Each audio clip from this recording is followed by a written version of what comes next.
GN. Saibaba आणि इतरांच्या दोषमुक्तीला राज्य सरकारनं सर्वोच्च न्यायालयामध्ये तातडीनं आव्हान दिलंय। मुंबई हायकोर्टाच्या निर्णयाला राज्य सरकारनं आव्हान दिलंय। या घडीची ही सगळ्यात मोठी बातमी। नक्षलवाद प्रकरणी जी.एन. साईबाबा आणि इतर काही जणांची निर्दोष मुक्तता मुंबई हायकोर्टानं केलेली होती, पण हायकोर्टाच्या या निर्णयाला सरकारनं सर्वोच्च न्यायालयात आव्हान दिलंय। अमेय राणे आपल्याला अधिक अपडेट देतील। अमेय, प्रज्ञा, अपेक्षेनुसार राज्य सरकारनं तातडीनं या निकालाला सर्वोच्च न्यायालयात आव्हान दिलेलं आहे आणि उद्याच याची तातडीनं सुनावणी सुद्धा किंवा आज होण्याची शक्यता आहे।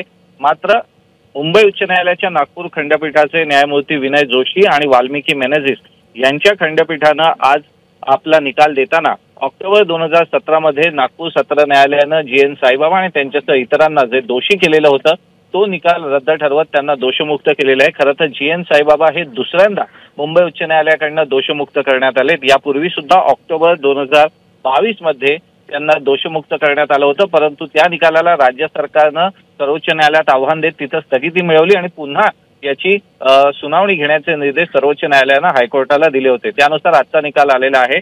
माओवाद्यांशी असलेले संबंध आणि तत्सम कारवाया या अंतर्गत जी.एन. साईबाबा यांना तपास यंत्रणेनं अटक केली होती, परंतु गेल्या काही वर्षांपासून जी.एन. साईबाबा हे 99% अपंग असल्यानं त्यांना इतर अनेक शारीरिक व्याधींनी ग्रस्त आहेत आणि ते व्हीलचेअरवर आहेत, त्यांना हलताही येत नाही।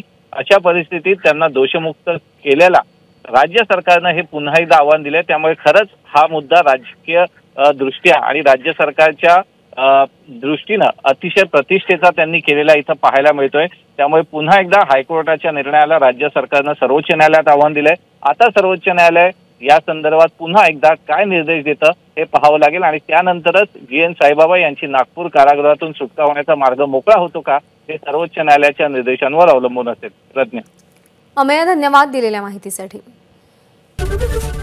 एबीपी माझा, उघडा डोळे बघा नीट।